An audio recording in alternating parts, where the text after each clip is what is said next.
All right, I think we're good. All right, we are live. Welcome, everyone. Welcome. Yeah. Welcome, Glenn from the Las Vegas region. What's up, Glenn? Love Yeah. you, bro. Yo, Glenn is actually in a gym, dude. That's how How dedicated masculine he is. and red pill he's taking he is. yeah, time man. between I'm sets. drinking. I'm lifting up 45 pound plates and drinking protein shakes. That's right. That's what we're doing. He's hanging one from his sausage too, man. Yeah, I'm Extending that curling thing. it. I'm curling it. That's right. That's the black book of the red Yeah, pill. getting right it there. longer. It's Stretching a it Sterling- out. it's a Sterling We're giving Cooper away the workout. secrets here. Oh we can't man, be doing that. You know, it's a Patreon. You're gonna hear about the 45 from the I'm sausage. trying to get mine to be smaller over here. I don't know. Yeah, exactly. I heard if Hey, you you jam know it in the what? microwave, it helps. Hey, you guys. So check this out. I see the homeboy smoking At picture. You guys RPM. see him in the chat? Yeah, we Smoking got pictures in the chat. All right, check this out. Oh, there's the God amongst men. There It's in he a is. real gym, like a straight up. There's like a Thor sign just lit up behind him. That's man. And there's a Thor picture behind me. And that's Hey. of him, right? Yeah, so he's of technically him. in two places at the same time. Yeah, it's just an Present. amazing thing as gods amongst men, we're able to actually be in two places at the same time. I Omnipresent. see our Omnipresent. glorious house of Gaines behind me, and you can see the glorious house of Gaines behind Glenn. It's, That's I it's, wanna it's give the a same shout out house of to- Gaines. It's a huge same house. house It's of like a Gaines. temple of Gaines. It's Yeah. a massive. Are both those gyms in the same house?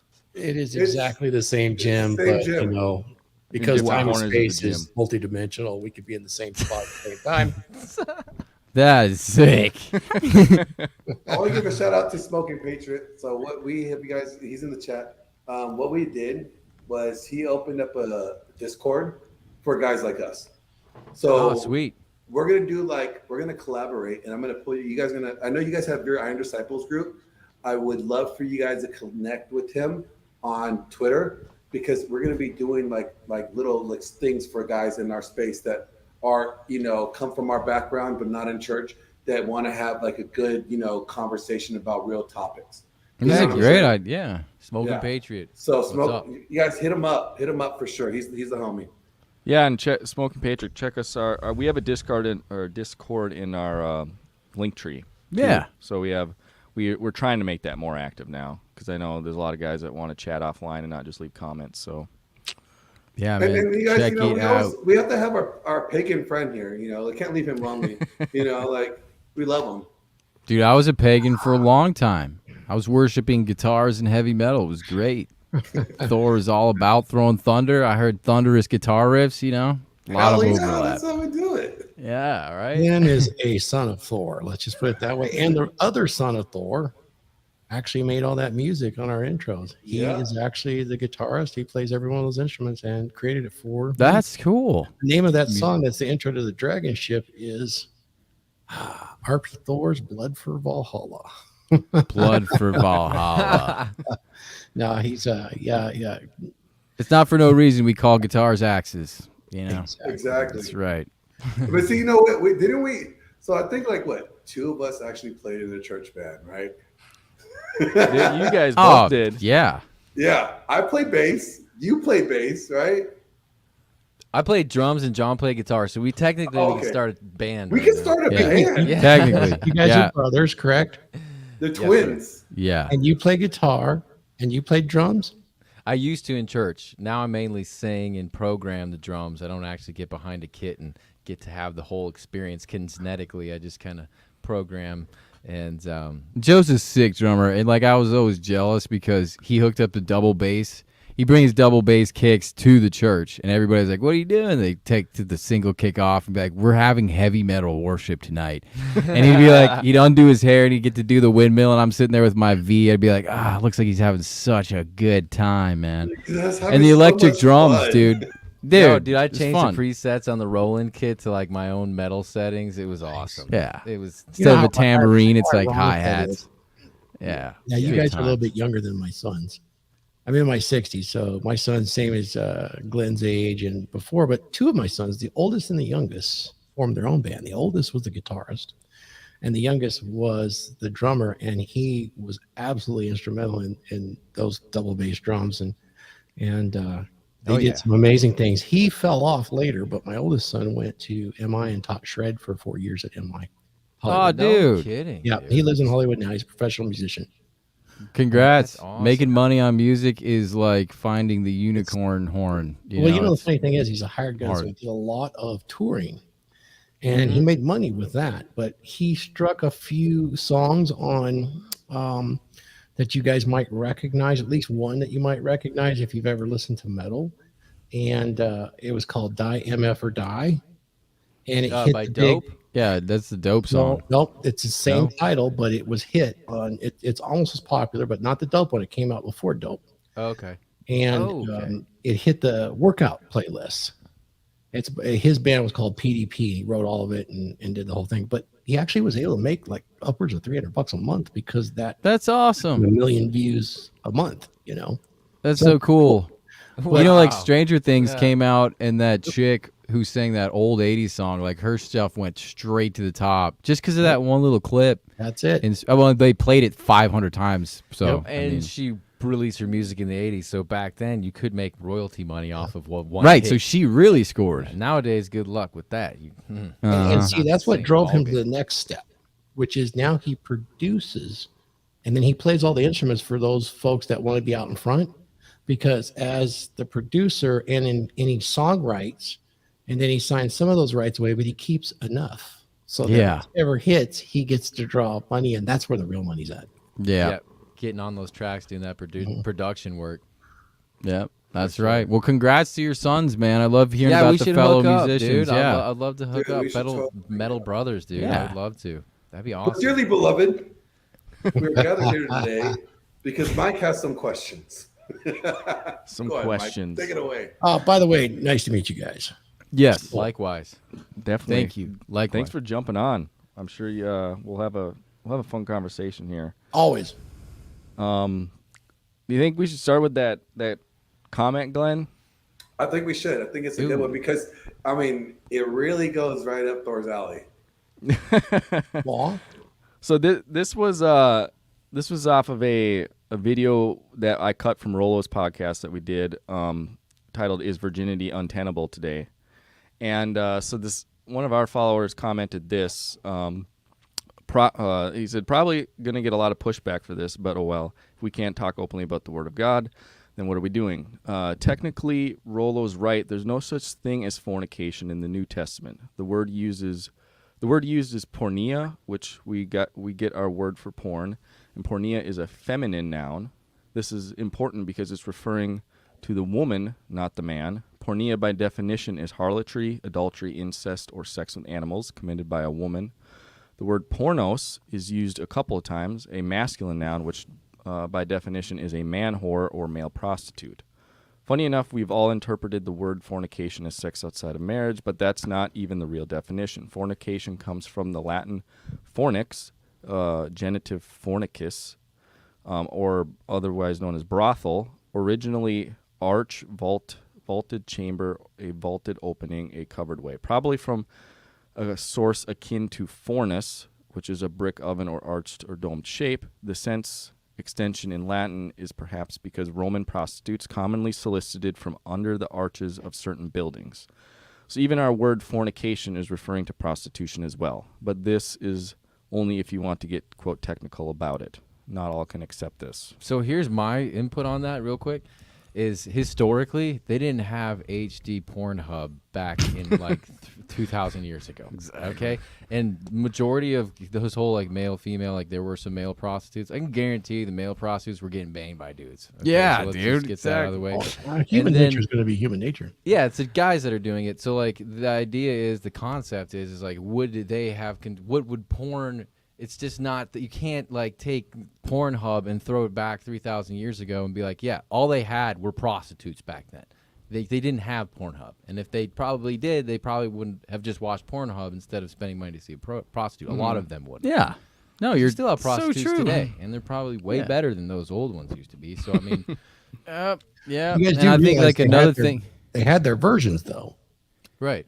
Yeah. And you could see it, and most academics were quite shocked.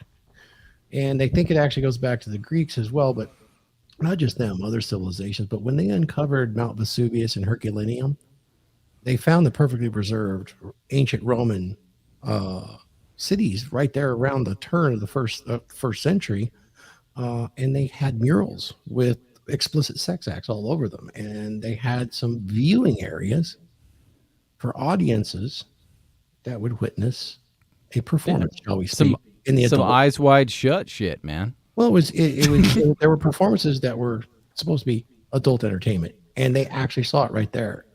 That was all over that particular town, and it was quite stunning to some of the researchers at the time, and you could see that for yourself. It's quite interesting. They did have the version, sure. So it was like a red light district back then? Yeah. Yeah. I mean, back then they had all kinds of orgies that were dependent on their gods. Like they'd have like festivals and there'd be orgies included in those. Yeah. Yo, the Corinthians. They had their own top G, so to speak. Ephesus. Corinthians got down a lot. They had their own top G's, right? Yeah. Yeah. It's pretty weird. Well, I think kind of the heart of that comment though is like this saying that the word fornication doesn't potentially exist in the New Testament, and thus we're reading into it that men committing fornication is a sin, and maybe that's not what it's saying. That's kind of how I read that comment. Like, what do you mean? I see that as kind of being like very two-dimensional with the interpretation of the Bible. Like we talked about in Bible study this morning, there's nothing about cutting people off in traffic. There's nothing about social media. You know, there's nothing about a variety of different sins, especially take for instance, just sex and the perverted sexual acts. Like there's nothing about a donkey show on there besides bestiality, right? Like bestiality is called out specifically because people probably had a serious problem with that being alone, being shepherds. Self-explanatory.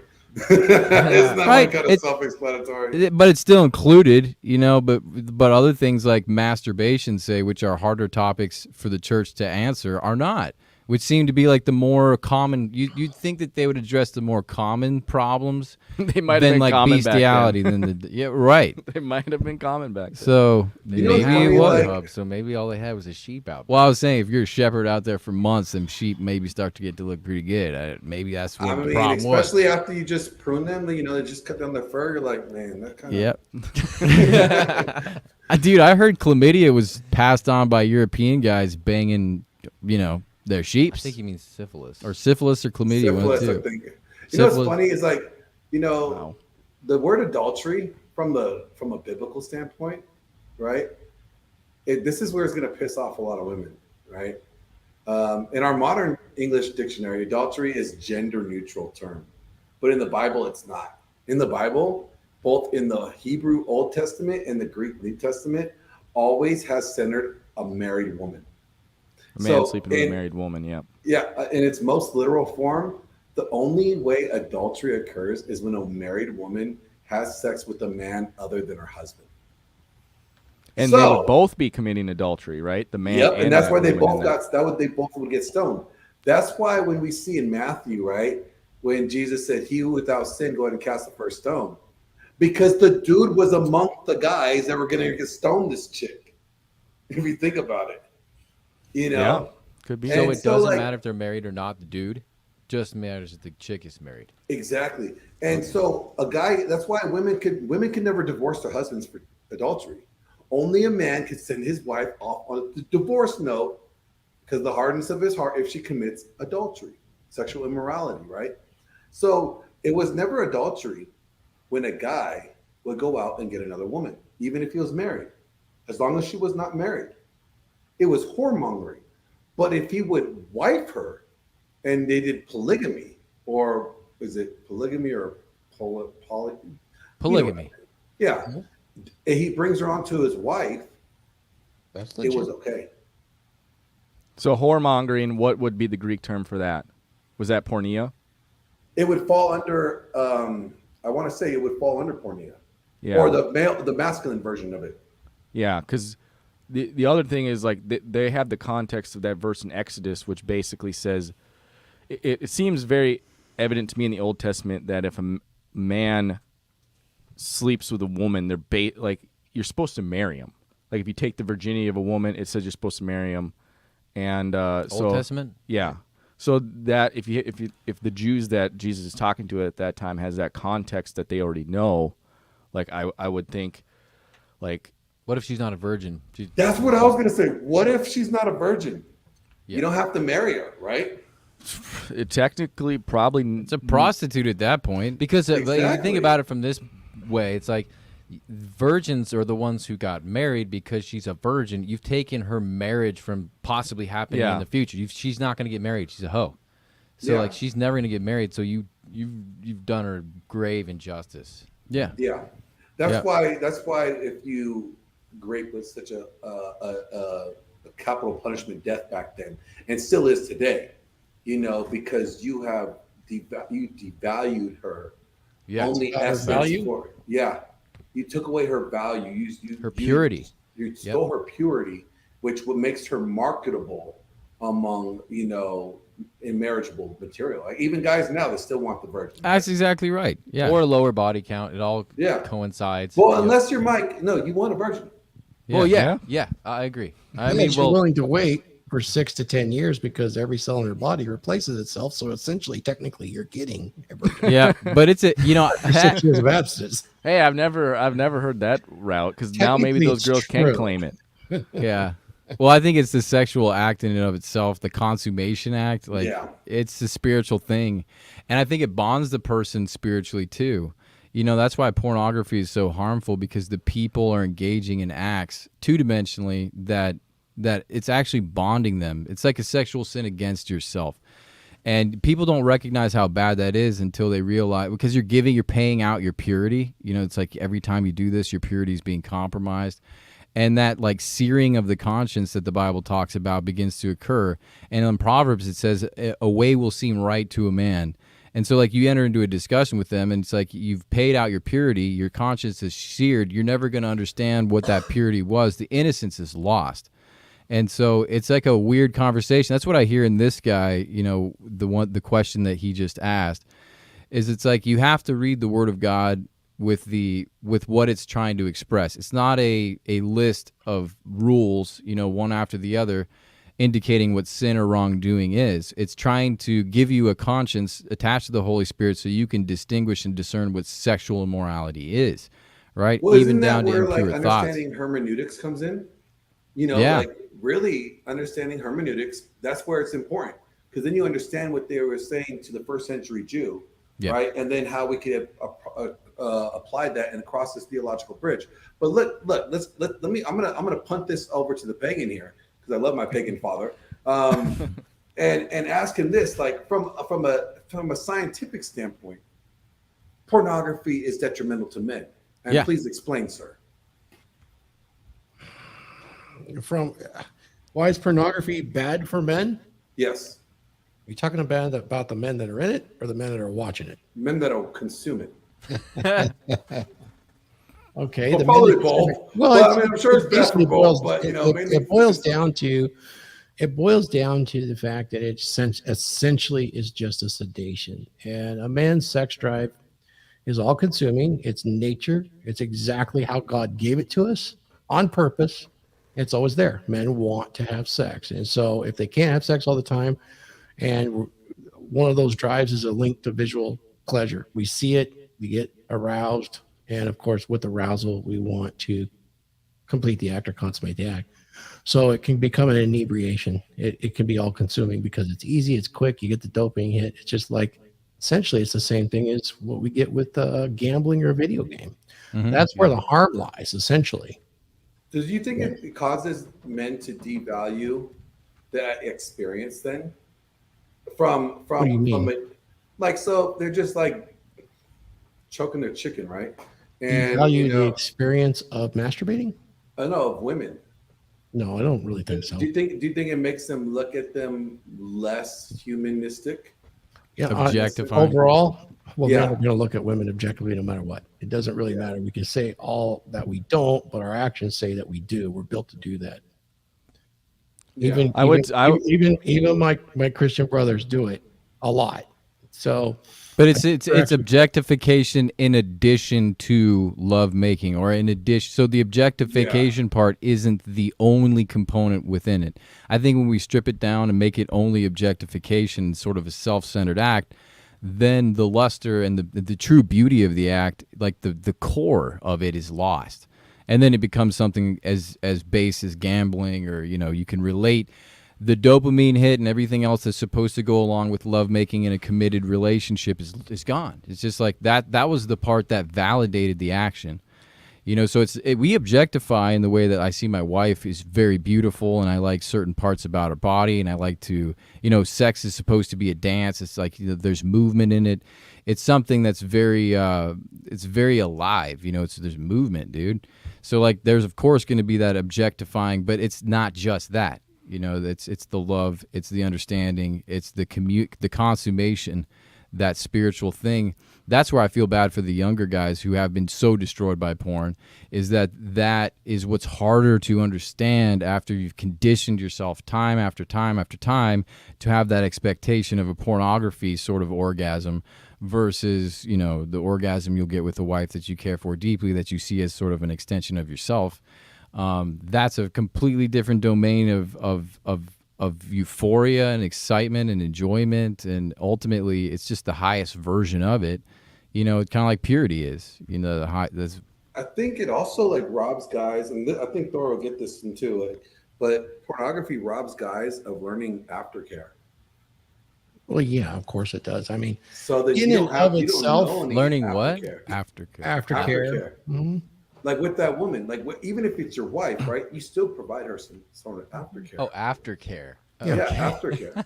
Like you know, the cuddling, the Yeah. you know, just like I get it. aftercare. Cuddles, kisses, love. Yeah. Well, and I've heard Yeah, that's right. That's right. true. It's a good I've heard point. from women who their man had to watch porn to have sex with her. So I've heard that side of it, and then I've Brutal. also heard where men they just view porn as easier than Well, that's the trying. problem with it. Huh? The problem with it is masturbation is always easier. You don't Yeah, have to do it. accessible. It's very less exciting too. I mean, anybody that's had any Sucks. sex realize that we're dominant, and the female's receptive to that domination. In fact, it's preferred. It is work. Masturbation is easy, and that makes it an easy inebriation to get that dopamine hit. Is it in and of itself harmful? I'm going to disagree and say no, it's not.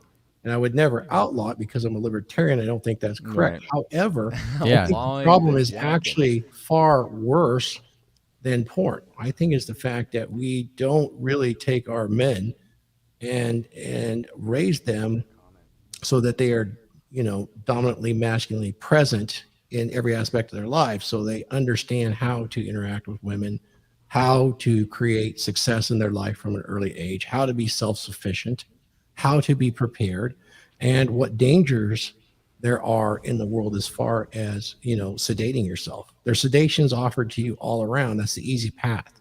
Take the path less taken. You know, Exactly. I think we You know, really I fail was- in those regards rather than the porn. The porn is just a symptom of the greater problem. There it is. Agreed. There it is. There's Here's a a question, cool though. movie out. I forgot when Don it came Juan out. or something. The Don movie's John? called like Don Juan, I think. It's Don got John. Yeah. Don Yeah. John. Yeah, and for those of you who have not seen this whole movie is about porn, and the dude is like a stud. I mean, he works out. He like, I think he's got like a badass muscle car. He's successful. You know, he gets a lot of chicks, but he's also addicted to porn. And in the movie, like, he gets Scarlett Johansson, like one of the hotter chicks that he's been with, and you know, he ends up like banging her, and then afterwards he's like right back to the computer. And it's not enough for him. Like Mike had said, like a lot of these guys, their dopamine ceiling is so high and it's so depraved and dysfunctional that they can't get the same sexual experience that they get from pornography from real sex. So real sex isn't the pinnacle anymore. It's not the top, you know, the arch defining It comes to experience within niches the and act. like the crazy, you just end up becoming John Anthony lifestyle, and you start sleeping with trannies.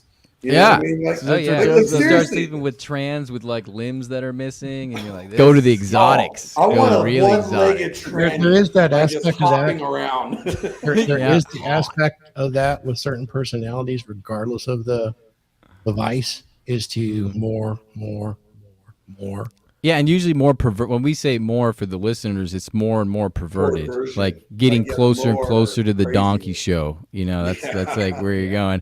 But the funny thing I actually thought about too while you guys were talking about that is all the slang terms for masturbation are always really based too. It's like choking the chicken, punching the clown. It's like there's this undertone of like violence and hate that's like associated. Because, I with it. mean, think about it. It's like, God, this dick is just making me hate it. Oh, I gotta punch it and strangle it and stretch it out, Here's the tie it question, in though. knots. How many guys? It's like that it's lift like a weights- message, man. How many guys that you know that lift weights regularly are bragging about masturbating? Nobody. bragging Nobody about wants to jack off with calluses on your hands. No, It's no. not I smooth. find it's like- using a sandpaper. You know, just Yeah. It's like, I'm gonna hate this. I'm gonna use some shark Now skin I'm questioning those gloves. guys with gloves at the gym. Be like, oh, there's I Yeah, know I'm what you're up to, questioning buddy. them. I'd be like, Even "You know trying what you're those up hands to. Yeah. You see what you're doing. Stop emasculating your hands, man. So I want to bring up part of that sedation thing you brought up because I think that's true. And one thing that I think I would say the red pill community kind of glances over, and I thought Sneeko actually brought this up, which of all people. But he was saying basically chasing after women, racking up a body count's another form of sedation. And I would completely agree with that. I think like you're essentially giving your brain the same thing, but one of them is like, actually you have to put in more effort to actually achieve or get the women. But it's still kind of a sedation in the end. Yeah, if you get really, really good So- at it. Yeah. I have my own opinion on that. It's based on experience and experience over many, many years. Those that chase the women don't always get the women, but they fall in love with the chase. Yeah. It's different. The inebriation comes from the chase. I like the excitement of, oh, I can get it. Oh, I can do it. But it's not, they don't always get the women. It's the guys that get addicted to the chase actually don't really have that much success with the gals. They just get addicted to the chase.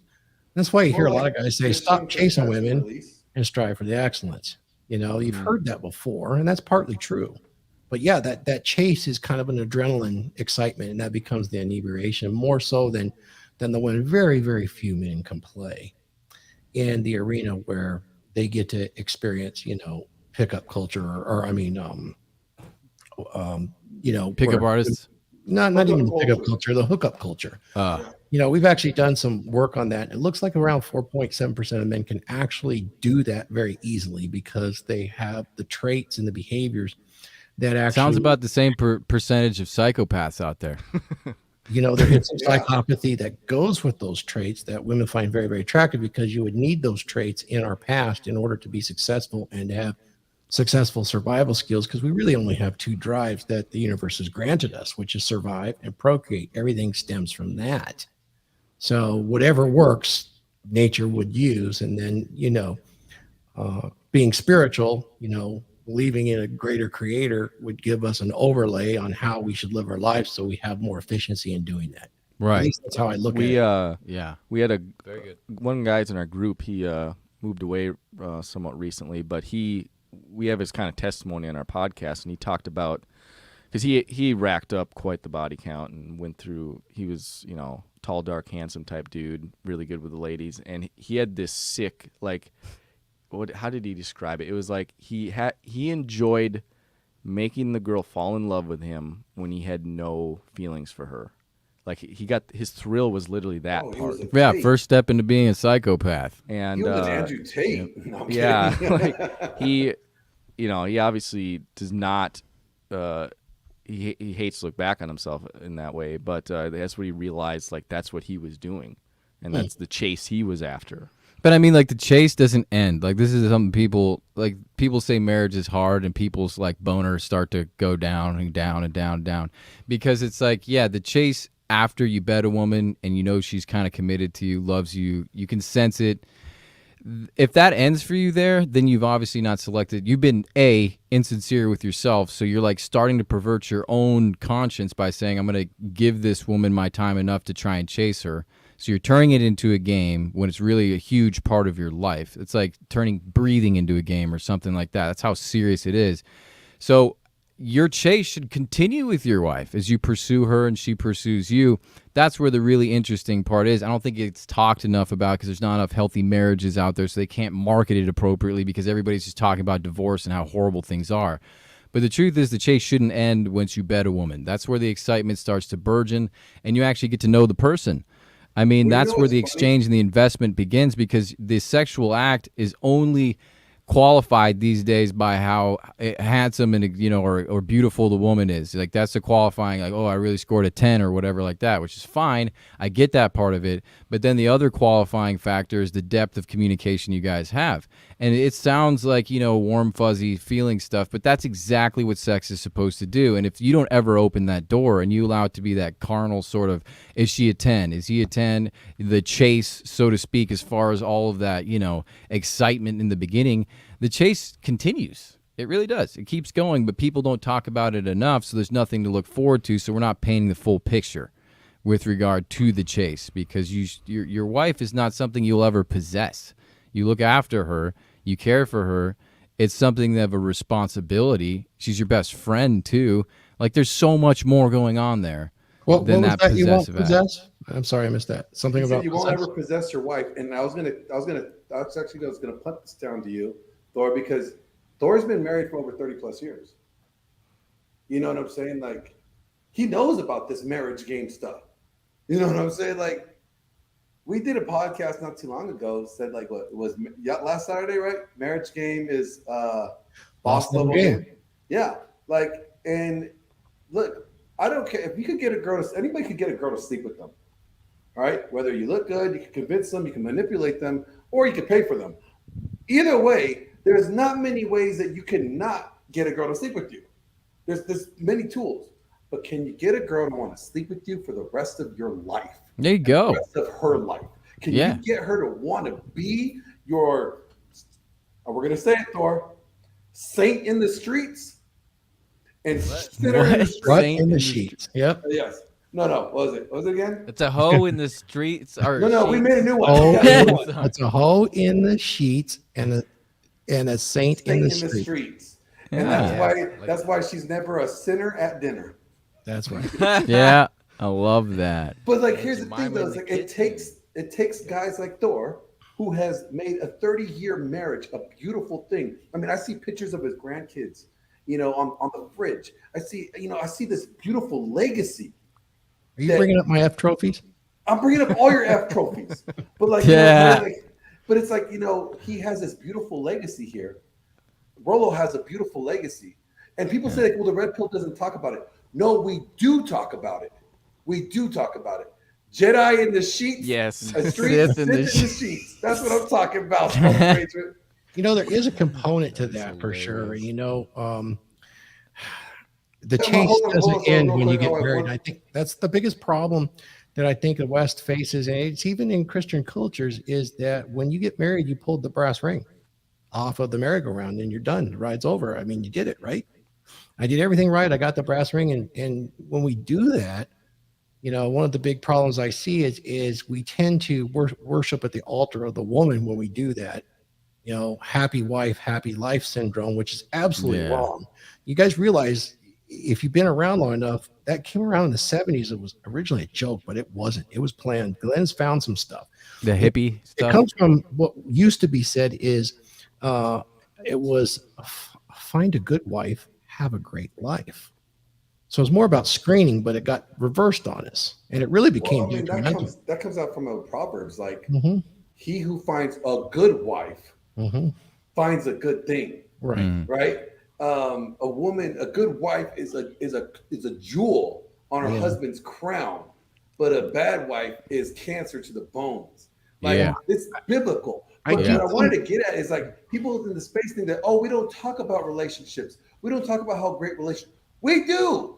Y'all just are hook up. You just stay stuck on the divorce rate. You guys stay stuck on game and learning the PUA stuff. But you got guys like Thor. You got guys like Rollo. You got guys like Ryan Stone who have been in this space. Mike Foster. You got guys that have been in this space that have a great marriage, and they have been able to maintain it, understanding red pill values and taking those, not just values, but taking those tools that the red They're pill tools. offers. They really are Yeah. tools. And I And talked about this applying earlier them. with Rule Zero about where we get it, where we're going to be under attack. Particularly, really, neoconservatives will attack the red pill. It's going to be the popular thing to do because it's really hard to understand that we've had all of these scientific studies over many, many years And this started a lot of guys thinking, and the PUA guys were struggling just having an ability to connect with women. Not even, of course, they wanted it on a sexual level, but the majority of men want it more. They want that long term. And they all do. It's nice to have the fantasy, but they want that one Totally girl agree. all their own. That's just the fact. That's 80% of the guys I consult with. Yeah, it's fun for the fantasy, but I really just want the girl I call my own. Call my own. Actually take possession of in some regards. Be territorial for. So these PUA guys discovered through trial and error and exchanging notes what psychology couldn't do in 150 years. They found out certain things that work, certain axioms that explain human behavior intersectionally. And when they did that, Rollo did as a service. He compiled and connected dots that fundamentally isn't a group of ideas. It's a group of notes that point to behaviors and what causes these behaviors in a general level. We're excluding the outliers because when we focus on the outliers, we get the apex fallacy. We focus on the outliers, we think that everything's like that. And that's human nature too. We shouldn't do that. And that was really the stunning breakthrough for the red pill. And that's why it attracted so much attention, is that these things actually work. And it was very unflattering to the actual intersexual behavior of women in a society that held them to such a high regard and actually pretended they were not like this. I come from a very different culture. My family heritage background, being Norwegian and Icelandic, even though we were pushed into Christianity at one point, and I was actually raised as a Christian, back to my grandfather's side, they had a very different approach to sex and relationships. When a man and woman would date as an early or as a late teen, in Iceland, they even do today, that sex is expected. The way they view it is it's so intimate and so shared and so spiritual, you have to find out right away if you have compatibility. And then that clears the mind so you can actually have a long-term relationship afterwards. And if that compatibility is not there, you find somebody else that it is with. That Wouldn't was you say that's kind of the? Wouldn't you say that's kind of the contemporary way it's been going right now? Well, I think it's the not at all. I think it's the way that you approach Serial it. 'Cause monogamy obviously, there was has been more promoted. going on than just bang a bunch of hoes. Like they were striving for something true and real. Build families. They were Yeah, striving. they to wanted to build families, but I think that a lot of Christians, they get married just to have sex and then get divorced. Yeah, which Yes, is I love that yeah. you said that. And what sprang from that is what's super favorable to women right now, and that's serial monogamy. Even when I dated Yeah. some 35 years ago, when I was dating was even had a different definition and connotation for men and women in the early 80s. When we dated, it was with the purpose in mind, and we all understood this. It was completely non-committed. It was non-exclusive on both parties. There was no closed him, closed her, open him, open her. It was open everybody when you were dating. Why? Why would it be like that? Because we were screening and looking for the partner with which we could engage to become married or to engage. We would not be exclusive until there was an agreement to either boyfriend, girlfriend, or to have fiance and enter that engagement period. And so the purpose of dating was to screen, to find a person that you were very compatible with, that you could make that life with, for the purpose of what? Having the family, the white picket fence, and so on. So that has changed just since I was young to where it is now. It's this serial, committed, weird, strange thing where everyone's strange, right? Well, here's the thing. Social media screwed that up, right? Because before, you could go around, be non-exclusive, dating with multiple people, right? You're not necessarily banging You don't necessarily have to bang them, right? Yeah, you don't have to bang them all. You can go on dates with chicks, but now everybody's doing this. The soft launch. So now, like, Susie now sees that you went on a date with Missy yesterday and you're on a date with Susie today. Oh, hell no.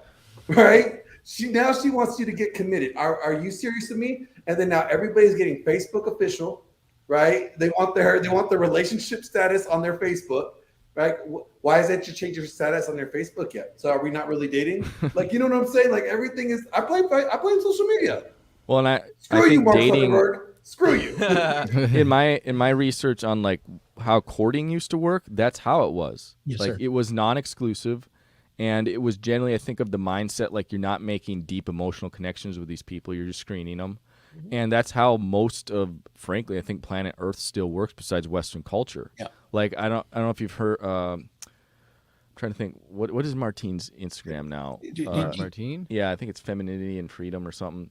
Anyway, she's from the Eastern culture, and she helps women and with femininity and other things like that, and talks a lot about helping them with dating and attracting the right men. And she specifically talks about how Western culture and like this serial monogamy thing isn't. It's just too Western culture. Like they do courting, and that is non-exclusive, and it's not like 3 dates in you're like emotionally invested in this person. It's a screening process. Oh, I'm glad you said that, because that is absolutely true. What I have discovered, and I think many of you out there that are listening probably will too, is that because of this, when you're dating, you have to have a certain level of emotional detachment. This falls into the cardinal rule. This sets you up for more success as a dominant masculine male. You have to have some level of emotional attachment to get to the real heart of the matter, which is this woman capable of being my wife and raising my children. There's a lot that goes to this. Sex, I won't deny. That is up there. You cannot segment it away. It is the glue that holds it together. Let's set that aside. But men today with this serial monogamy tend to emotionally commit immediately. And I'll tell you the experience I had. I trained NPC bikini competitors, professionals, and they would complain to Thor about the guys that were dating them. They could be good looking, but 2 dates in, there's 24 roses showing up and marriage proposals. Instead This of is a what's laundry going on basket for today. dirty clothes. It's more than one. Uh, So I think that the men are very adapting to this serial monogamy that services women. And some of these gals really got creeped out by it. Well, man, this guy wants a commitment so fast, even faster than I want it. But what they're Doesn't doing is even know me. adapting to this, and they're trying to emotionally, they're emotionally committing, and there's no real detachment at first, which is actually kind of masculine, and that's attracted to women. As soon as you open that door, and of course, men are being trained today, be vulnerable, be emotionally available, and they're told that those things are weak, and that's what women actually want. It's absolutely not that. But anyway, No. So I'm Thor, on. what you're saying is instead of sending 24 roses, guys need to send girls their dirty laundry basket with a ring pop and tell her to pick you up at 7. There's actually a theory to that into tasking and you using emotions. It's going to be real Machiavellian to this crowd too, but it is solidifying. You're building something with that, although it'll sound quite manipulative. I don't want to get into it. It's almost like Rolo asking the girl to hold his drink while he plays on stage. Yes, there you go. It's And as they're simple as honored that. and fulfilled to do so.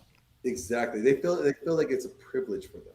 I really Well, you know, like it goes both I ways. really like what Mike said about in the West. I do think it is there. I think it It is goes Mike, both right? ways. You got to be balanced with that stuff, especially if you are quote screening a girl. You have to see if she's going to have that balance within the respect. And you're not going to like when we say like emotionally invested. How can you be emotionally invested in 2 days? Like something's wrong with your brain. You don't know who this person is. Why would you want to marry them? So there has to be a little bit of depth there before you could ever make that step into that sort of like commitment that you've actually shown a portion of yourself that you know that she can understand enough to be that woman so that she can like relate to you and say, I might not be that woman for you, or I might be that man for you. Because if you don't have a little bit of that vulnerability at some point, if you've passed a lot of the other screening, then you can't reach that next step and expect it to go well. Because you're almost just throwing a gamble out there. Like, all right, if I actually do open up to this woman, is she gonna accept who I am truly? You know what I mean? Because some of those things, like Thor was saying, you got to play all that stuff close to home. You can't just open up with a chick in the first few weeks, months, whatever. It's like she doesn't deserve that. It's not the And way I think it works. it goes to what Rolo But was you need to saying be before. taught to do it the way men do it, the way men used to. That's what's highly attractive to we're taught today is to really kind of be defective women in the way we show emotions, and to say that, to open up is to become vulnerable. That's a real misuse of the term vulnerable completely. How about if you do this instead? How about if you just substitute one word? And I talk about this in my upcoming book, and this is where it's really harmful to men when they try to develop a relationship. They can keep that emotional detachment for a while, for sure, because they need to. But if you just show some sensitivity with some emotion behind it, even if it's not full commitment, just that sensitivity to her need is enough. And not only is it enough, Yes. it spins the so-called hamster wheel, and then she fills in the blanks, and it's always to your benefit. I That's think a this better way to put it. I think this agree. comment here kind of helps nail it too, because I think Yeah. today guys are so, as you could say, starved of Yeah. any sort of female attention, let alone sexually, Yep. that they're just go one-itis mode in 2 dates. That's true. And so part of that is just that lack of, like, most guys, if they can get like one date a month or something, they're happy. So I can see why this happens. Yeah. And it's that, that lack, the abundance mindset versus the scarcity mindset, I think leads to a lot of that behavior. And Desperation. yeah, and it's You know, like, we talk about a lot of red flags for guys to be aware of women. Ladies, here is your red flag for men. If they want to marry you within 2 days, run. Ghost them. Okay? I think we all could co-sign that, right? Yeah. Well, I think like, I- back to what he We laugh about it, but that's an actual story more Yeah, than one. like I want to point out to the comment though, and it says sexual, right? What does it say? Sexually starved. It's more than sexually starved. It's the fact that guys are just attention starved, period, from women, and they have perverted it to sexualize it. Do you see what I'm saying? Like they have been starved of just normal interaction with women or normal, just engagement with women. Because most 80% of guys are not seen, right? They're invisible to women. I see where you're going. Yeah. So do you see what I'm saying? Like, so guys are 80% of them are just invisible to women. And that's So just because we're socially interacting online. I get it. exactly. You see where I'm running with it, Thor? Yep. Like, so that they just jump so far ahead. Like, it could just be a platonic thing, but they perverted it to something so much more than it needs to be yet. Does that make sense? Yeah. And you got to learn that. I think, like, if you're dating, like Rolo says, you got to start interacting. The earlier you can start interacting with women, the better. Like in 3rd, 2nd grade, whatever. Like, my brother and I had girlfriends when we were in, like, 4th grade, 2nd grade. And the first girl, I never forget, Danielle Euler. She was in kindergarten. I thought she was Hey, my wife, Danielle. dude. You know what I mean? I was like, this is my wife. And, I had to figure that out through that experience of dating throughout, being a child to a man. Like, that's not how it works. Yeah. You know, it's funny though. It's like, and we talk about vetting women, right? And I love this part where Rolo says, he goes, before I could even vet my wife, I vetted myself. Yeah. And I'm like, guys, we skip right over that part of the conversation. We always want to talk about, can we jump? Prepared to have a wife. Oh. Yeah, like we always jump to, is she good enough for me to settle down with? We don't even ask ourselves, are we good enough for her to settle down with yet? Exactly. Like, do we meet the standard that we can start demanding her to be a certain way? Right? You know what I mean? And I think that low key, Rolo gets flack for like saying things like vasectomy and stuff, but like he never gets the honor or his flowers for saying things like, you need to vet yourself first before you could vet her. You know what I mean? Like, or like, you know what? Marriage is beautiful. Just the way that we do it sucks. Like, people need to like acknowledge that, like, dude has a lot of great wisdom and things that he says that nobody wants to listen to. Yeah. Well, I think that, like, my critique of the red pill now is based on the transition from helping guys to observe and create a thesis on a body of knowledge, which is the red pill. Like, create your own thesis, man. Go do the hard work. Absorb this stuff. You have a perspective based on where you came from that's going to be different than mine. Excellent for teaching guys the core skills of critical thinking. But then beyond that, this is my critique of the toxicity that I think is going on in red pills. It's becoming entertainment. So what we've been talking about as I've been listening is the need for young men to learn about how to make themselves a high-value male, A, and then B, understand how to engage a woman by caring for her, by being sensitive to the situation. This is where, like, the sort of the blurriness on terms begins to be exchanged. Is because you're sensitive, you realize that you can't share everything with her the first, second, third, fourth date.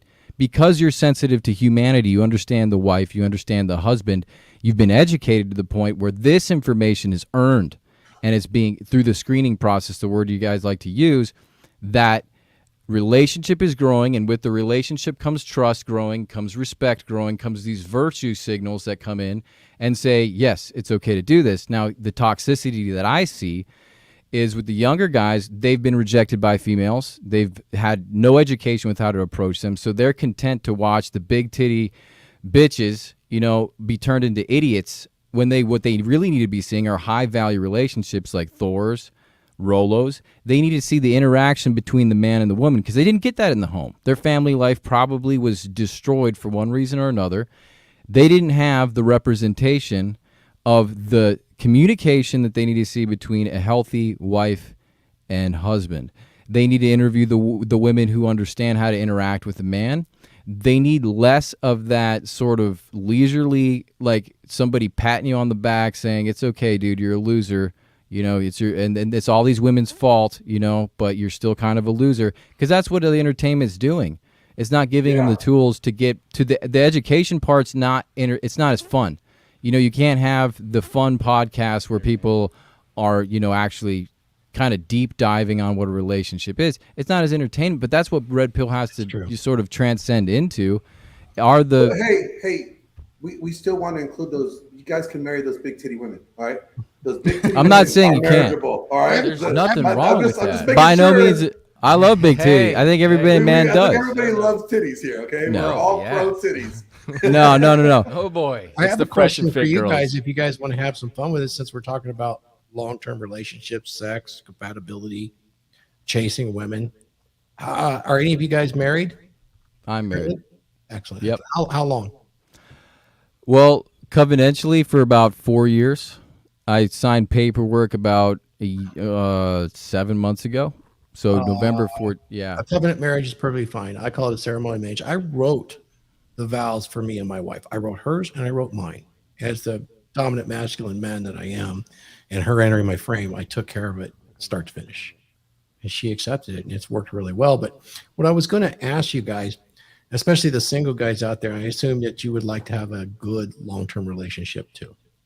Definitely. So in the confines of either your religious beliefs, or let's just take those out for a second, just set them aside, because you got to do a lot of the same things.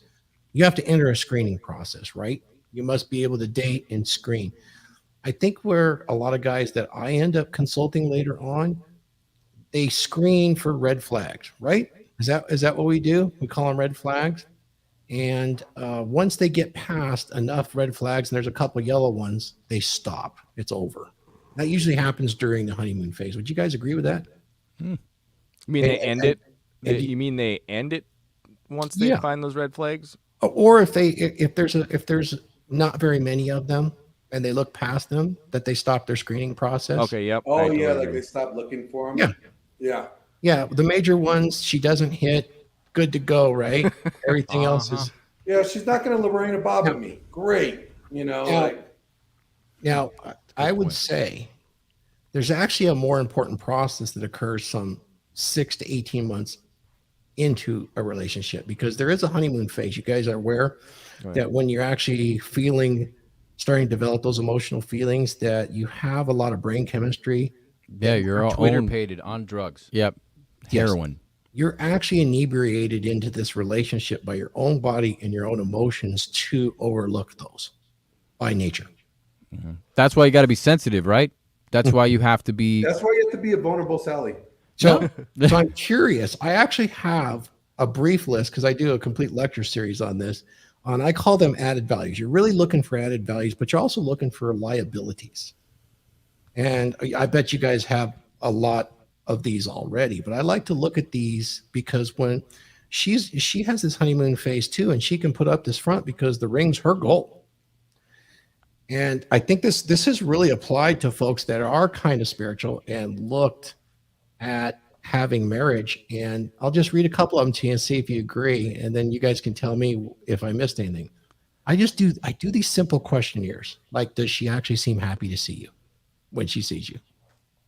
You'd be surprised how many guys don't get that. Or does she like being in your presence in public? Here's one. Does she listen to you when you're talking without interrupting you?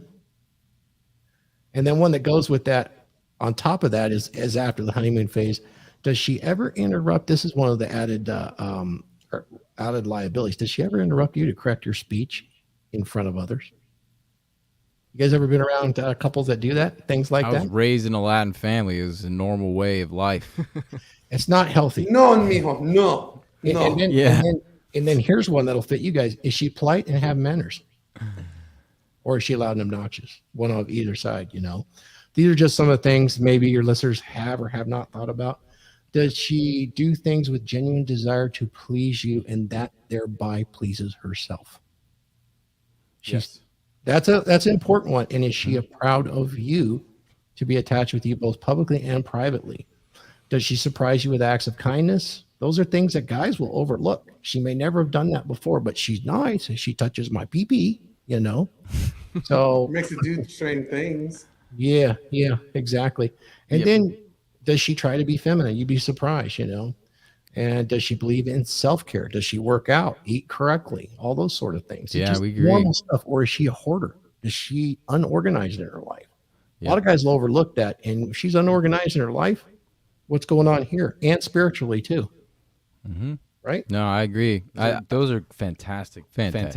then- He says a rational male, and I think that's a big point of why he called it rational males, because we are contending, especially in dating, against that cocktail of chemicals that's going down your brain when you're even around a woman that you might be subtly attracted to, much less a woman that you're very, very, very attracted to. Yeah. And that's what she wants to find. I think ultimately, men, you can kind of gauge this, is like she wants to see a man that's in control of himself. And if he can be in control of himself in front of her and she knows she's beautiful and that he is attracted to her, chances are he's going to be able to handle life in a much better way. She's going to be able to rely upon him. He's going to be a masculine male. Yeah. And then for the married folks, I have two additional ones here. Exactly. I don't know how you guys spiritually would or morally would agree or disagree with this, but I find it to be vastly important with all the interviews that I've done. Does she look forward to having sex with you? And when you are in need sexually, does she make the effort to take care of your needs, even if she is not in the mood? That's a big deal because sex is the glue. You need to reinforce that chemistry. And I will tell you this from experience, even when she's not in the mood, that's some of the best, most bonding sex with aftercare that I've ever had. Yeah, Because she wasn't prepared for it. So what that does is it gives her the mystery all over again. Yep, I wasn't prepared for that. 100%. So- I was in a relationship for Things to 12 think about. years, was not married, but 12 years fully committed, and I 100% agree with that, Thor. 100%. And I think, agree like with that. you say, like biblically, like it would be what you said is biblical. Yeah, like it's it is. straight All of it was biblical. biblical. That was Yeah, all Paul like biblical. exactly says those words. That's all Notwithstanding out of, like, physical what? disease. You guys or know a that was time written in the set. book of Odin too? That was all out of. I'm just messing with you. I That believe. was all coming out of like that's 1 Corinthians 7 right there. Yeah, Yeah. he says unless you're physically ill or have set a specific time, and then beyond It's that like time. you're Dave supposed to put that dedicate it comment. to prayer. Yeah. Every Yeah, time- for that's- prayer. and To fasting. prayer Yeah. and fasting. Yep. So Yep. I'm like, This- girl, if you're not on your knees praying to Jesus, Yep. This not question, But So I, then there's some big liabilities, gentlemen, you have to find out before you do it. Does she, Agreed. here's Yeah. the thing. Does she pester you all day while you're working and providing for her with texts and phone calls while you're trying to make a living? That's a big deal. That means that she constantly needs attention. Another one is your relationship defined by how well you measure up to her expectations. yeah. Think about that one too. That's a lot of how we train women to be today. I have sort of a thought as I'm hearing you guys talk about this because I'm thinking about the old times. Like you're basically, the way you guys are talking is somebody who's taken like psychanalyst classes, right? Like nobody's going to be 17, 18, 25 and know this stuff without having to study it. So I was thinking back to like the earlier times. Like I think with a healthy family, the function of the mother and the husband, I think this is a lot of the reason why they would be the selectors of the mate for their kid, would be because they would be looking for those red flags. They would be looking for the family situation that made that young woman or that young man, and that would indicate to them if those values were set. Now, fast forwarding to where we're at now, you have young guys who are on their own, so they have no idea. They're learning the hard way, the back alleyway with bruises and busted lips, what this means. And then they're late 20s, 30s, they kind of learned a little bit, maybe got the rational male, and their vetting process is turned into sort of this what we're talking about now. Now, there's something interesting that I wanted to ask you, because you have this wonderful dossier of questions to help wake up some young man to say, like, how can I be sensitive to my proclivities, like as Joe was saying, when I'm like in this heroin sea of like just drugs that my brain is under. You're asking these guys, like, if my wife wants to please me sexually, are you asking, like, are you sexually attractive? Like, are you putting in the work? Are you actually a person that's... Would you want to bang yourself? Would you want to bang yourself, dude? Would you buy yourself some, these sort of love language, these minutia love languages that indicate a well put together, mentally healthy person? Are you doing those too? Because like I feel like a lot of the younger guys, the self-examination that needs to like, it's like when you see like with young people, they can master the vocabulary, master it sort of in a theoretical way, but they have no idea what's actually happening. They get this false sense of pride and arrogance where they're not putting those same tools on themselves, where it's like that's where it needs to begin. That's what Rolo says. Internalize the game. Like, well, you have to because act on it, you can't. But you also have to vet. That's part of the vetting. That's the vetting of yourself, right? It's a baseline before you even get there, honestly. Yeah, exactly. That's in order to why I brought up attract those dating. women, you should have that baseline anyway. And if you get to that point, that question on the bottom though. if you're past that part where you're actually in the honeymoon phase, then you should already have that as a baseline, really. Because you got and that's there. why And John I'm going to said give you guys the final old times. one on for you guys and the listeners. Get this. This is the one that is the biggest one that guys, when they realize it and they're getting to that point, is the woman that you're thinking about making your relationship with, that you're going to make last. Is she the woman that's influenced by her friends and family, or is she the influencer?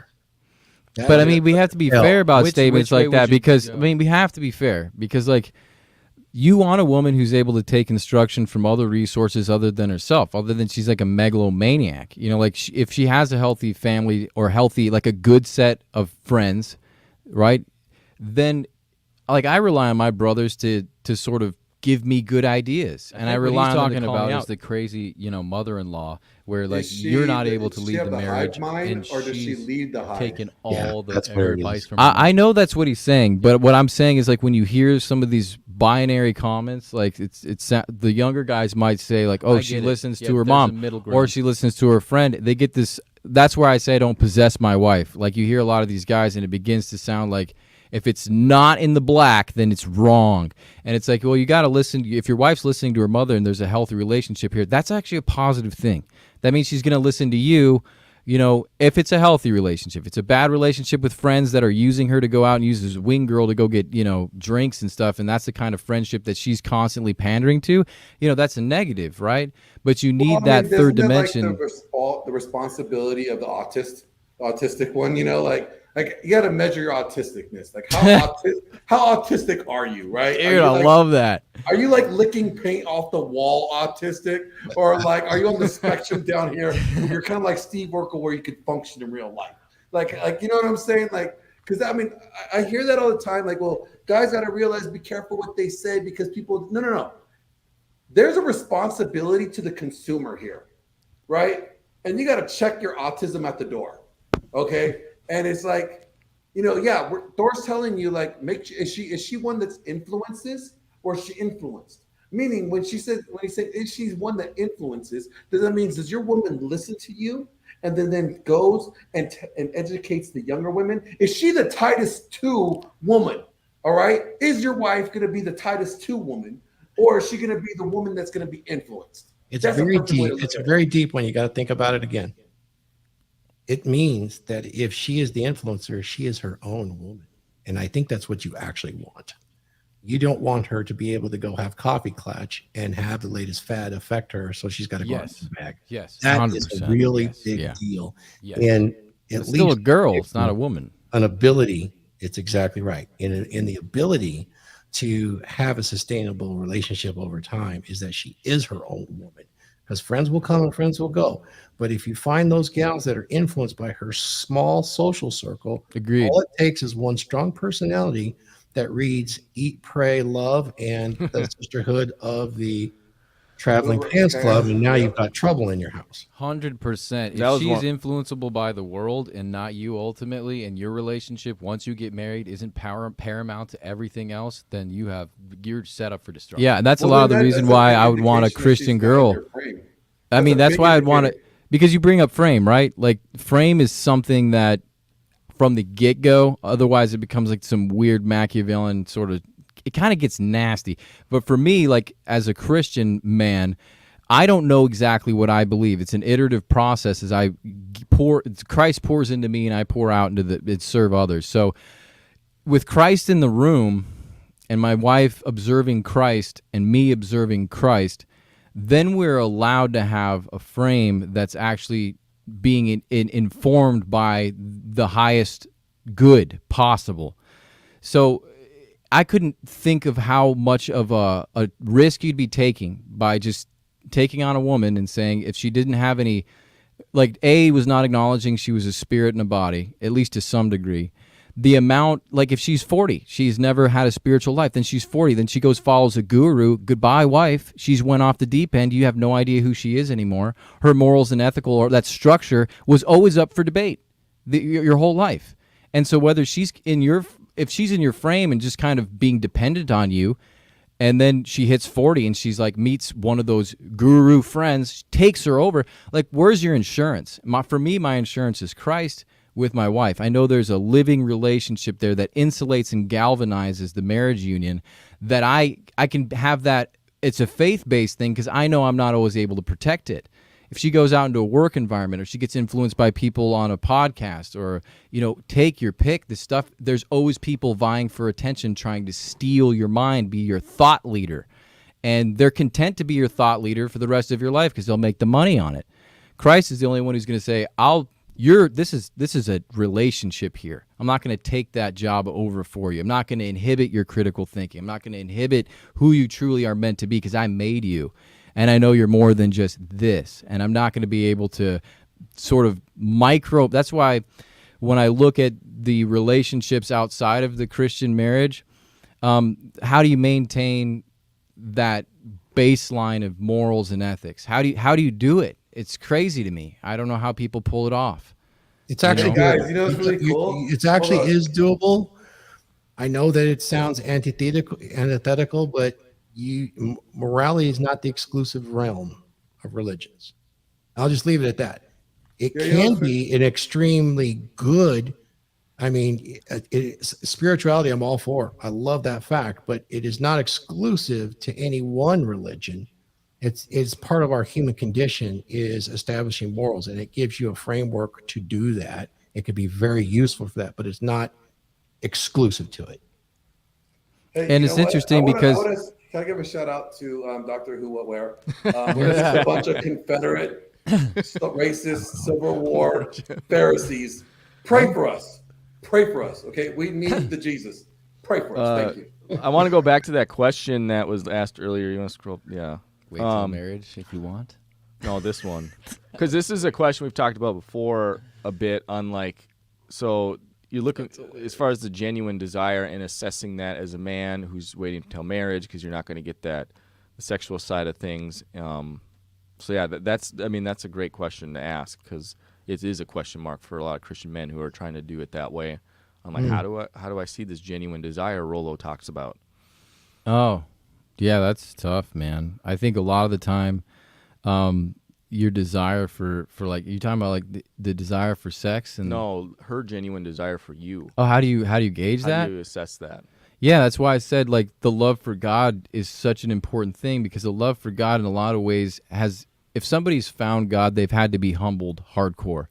In order to repent, you have to confess sins. You have to see a fallen state, which sort of, if I'm dating a woman that's like that, I'll know that it's kind of like we talked about this at Bible study today. Sorry for the digression, but when Christ is asked what's the top dog of all the law, he says it's to love God with all your heart and all your mind. And then the second commandment is to love your neighbor. Now, how I see that pan out is God's going to teach you how to love after you've repented and found humility. God teaches you how to love, then you can love your neighbor. Because if you're just loving your neighbor from your own idea of what's good, you're damaged goods, bro. You could be doing something that you think is good for somebody because you're so traumatized. You're probably doing that person abuse. So you can only be redeemed and reconciled by Christ, show what true love is, and then answer the guy's question. Then that woman will be able to display. You can know if she has a walk with Christ that's alive, that she knows what true love is. She can have that. Otherwise, there's so many psychopaths, and we've run through the hay with them being in the music business.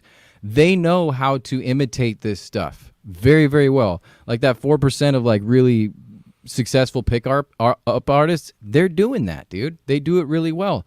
And so a year or two down the line, you find out you got a psychopath on your hands. It's like, where's your insurance on that? You're not a psychoanalyst. You can't take her to Carl Jung, and be able to know. It's a huge risk. What's like Here's a practical example of that? Because I know Glenn, yeah, I have a story, but like, here's an answer to this from a biblical standpoint. Here's a triangle, right? No, we're not doing paganism here right now, okay? I know you want us to add us to Pharisees. We're not doing the Illuminati sign here. Just keep praying. Just keep praying, please. And nobody's saying that Christ is white. Thank you. We know he's Middle Eastern, so we know he had tan skin, darker than mine. Moving on. But like here's this cross, or here's this triangle, right? So we got Christ at the top, God at the top. We got woman over here at this corner, right? We got man over here at this corner, right? Or the other way around, right?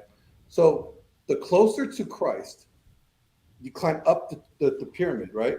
The closer men go up to Christ, the closer women go up to Christ. Guess what? The closer they are together. It's great. So when they're at the bottom, they're the furthest apart. Yeah. So you want to grow, you want to see that genuine desire. That genuine desire first needs to be for her faith, right? It needs to first be for God, right? And then you. And because as you are, chasing your genuine desire for Christ, you're going to meet somewhere closer at the top. Way better than out here. But I give an example of genuine desire from my girl. I told my girl, if you want us to be together, is that like, you need to move down here. And she sold everything, packed up the house, sold the house, moved to California. Wow. 2 weeks later, no sex, right? That was genuine desire. You knew her for 2 weeks and she did that? No. Okay, God she did almighty. it within 2 weeks. Genuine crazy. I'd be like, dang, girl. She did it within 2 weeks of that conversation. How long did you know her? Like a year and a half at that time. And we've been together like 6 years in September. That's so cool. You know, one thing Thor brought up that I think is really important is the conversation, listening to that, especially because in the beginning of a relationship, a lot of guys and girls, they're going to be talking about things that are fun to talk about, and you're kind of gauging things on you're gauging your conversation based on very superficial levels. Maybe it's not your primary interests. But when you do get to a point in a conversation where you start talking about your primary interests, maybe you haven't had them all fleshed out, for example, and you have a pause and you're like waiting to, thinking out loud kind of a thing. Yeah, exactly.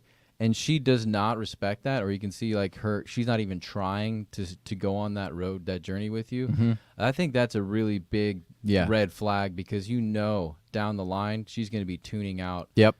In those moments when you want your woman to be supporting you, going, oh yeah, what's that? Like, trying to help you get Usher you, out. be your cheerleader. And another thing that Thor brought up that I heard Jordan Peterson say to some effect is that, and he says that Jordan Peterson talks about this with any relationship, including just friends, is the ability to celebrate your successes with you and be genuinely excited when you do something great, not try to steal the spotlight, just be so happy that you've done something great.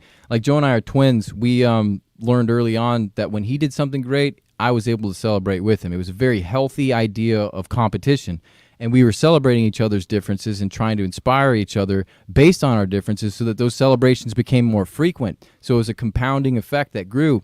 And when people can't do that, and it goes the same for mourning, like if you're sad, it's not a girl who's just saying, get over your shit or whatever. This is a woman that's actually caring about what's going on and her role that she's going to play and helping you become a strong man. Both of those points are so important. Can she celebrate with you your successes, and can she mourn with you when you're, lamentating? Your season of lamentation is upon you. When that does happen, it'll happen to every man, Here's like there's a passage right in scripture. I don't remember which one it is, but it talks about like joy comes in the morning, right? Right, and it talks about the reference of night and day, like either sadness is for the night, but joy comes in the morning. I like to flip that again to this, like joy comes within the morning. You have to lose something in order to experience the joy, right? So there's a lot of guys in this space that are broken. They have their mourning still, and they get in the way of their own joy because they they don't allow themselves to let go of the mourning. Gosh, yeah. Such Like a big piece of them. I'd say, yeah, dude. I was there Well, too. like You were saying too. It's the red. Like John was saying, the red pill, and what I see a lot on like Fresh and Fit, and what's sort of being perpetuated is that lack of joy within their lives. And like, get out there, like learn these, because with a set of data comes, what do you do with it? So there's a prescription that comes along with it, whether you like it or not, because what is having the tools for if you're not going to use them?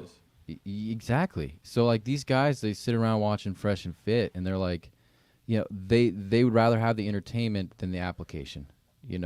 Well, it reinforces their own kind of biases that they're dealing with. Like if they got cheated on or whatever, then they go watch the girls on these podcasts, and they just reinforce their own thoughts on all women. They're like, oh, that's right there. Yeah.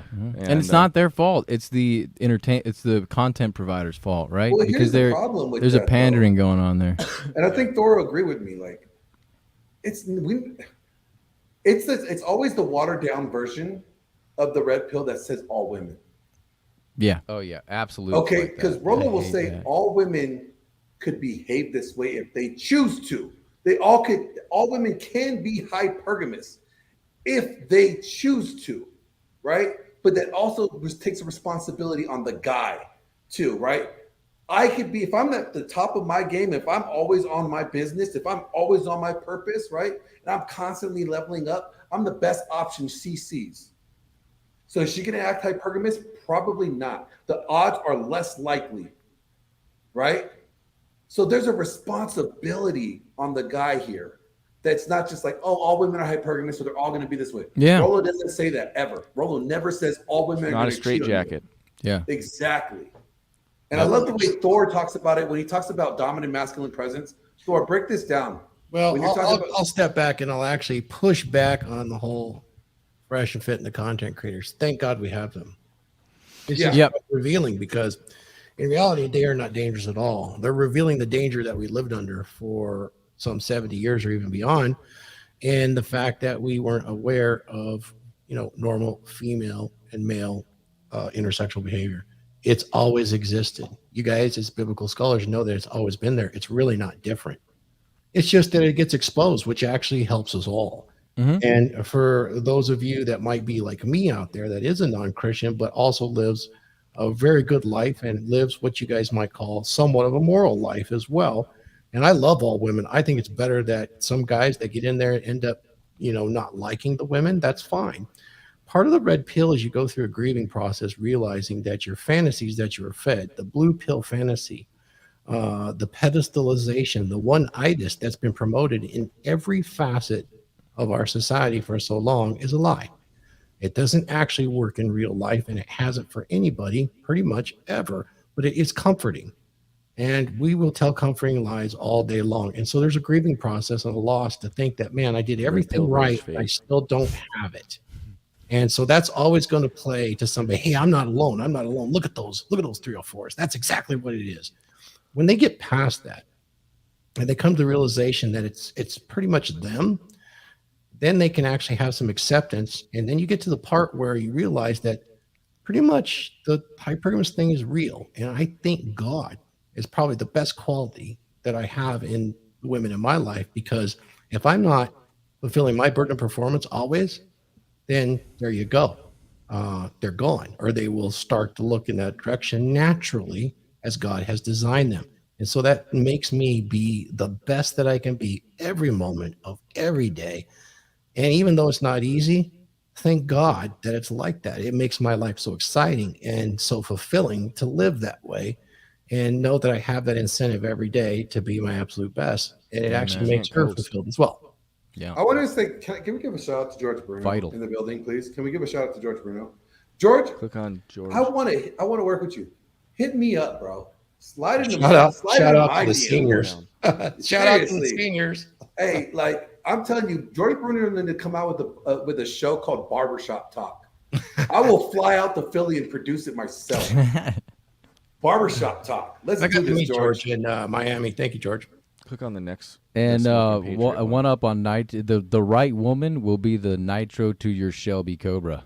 That's the homie right there. Great. That's still I think smoking that's Pretty great. sick, dude. Yeah, I love she that. should get the Cobra. I think we got. Yeah. Thanks for the super chat, Smoking Patriot. I think you and the Invincible Muscle Car guy probably both went through the same thing. It looks like with your guys' divorces, and I think hearing RP or hearing Thor's wisdom on what to vet for, I think that it like this stuff needs to get out there more because of, like you said, that blue pill conditioning men, and that's what the fresh and fit type stuff is doing good on. Is it shows men like if they came across these girls on everyday life and like thought they're gonna date them, like they don't even know that these kinds of opinions are in a lot of women. They don't even know that they need to vet for some of these things that those quote entertainment shows actually showcase.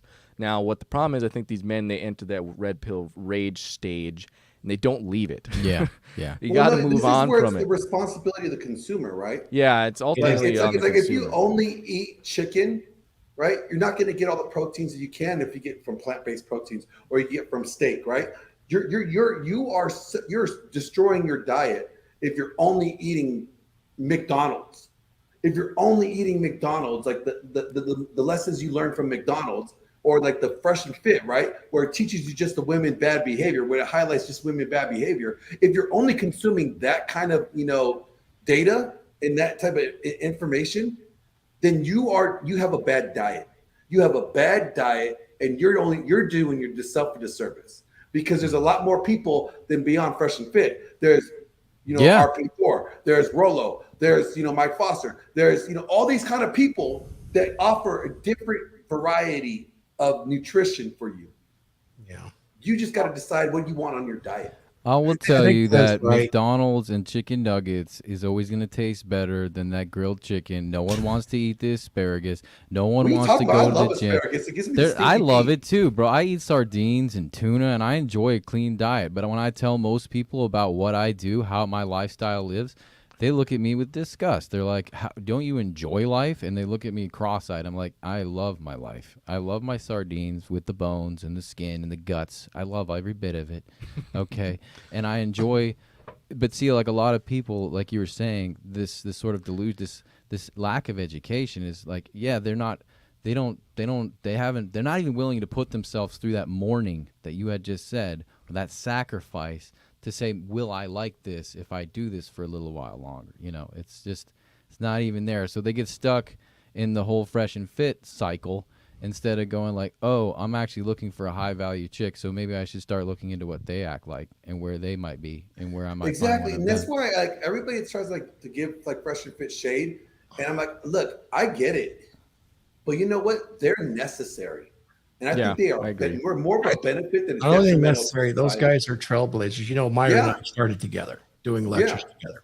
But I'm saying they're so important because without understanding what they do, then you don't have something to contrast the behaviors that they show you. Absolutely. Yeah, And but I mean, I think just don't want to come down on them, act like I'm coming down on them Yeah. specifically. It's just like, Yeah. that's why I brought up eating. It's just like, that's human nature. We go to the easy route. We pander our desires. We pander our weakness. Blah, blah, on and on. Okay, it's been happening since day one. So I'm not coming down on Fresh and Fit so much as if I was in their position, I would maybe shed a little bit of light on that a little bit more than just, continuing on my, money But cycle. if you're which the is best at that. making That's all. burgers, It you're not going to clicks. touch making steaks. You're the best burger maker there is. You're the best at making burgers. You go to Thor for steaks. You know what I'm saying? Like if you're a burger joint, you're not offering chicken. But I mean, it's kind of obvious. Like Myron and our Fresh and Fit, the two hosts, I have a ton of respect for what they've done, and I do agree they serve a purpose. But like their lives, right, as a representation, we vet our thought leaders out by their their examples. Actions speak louder than words. I see them. This is not a critique on them. People can live their lives the way they want to. I'm not a judgmental Christian, especially if they're going to be, outside of the faith. I handle them completely different. I have total love for them.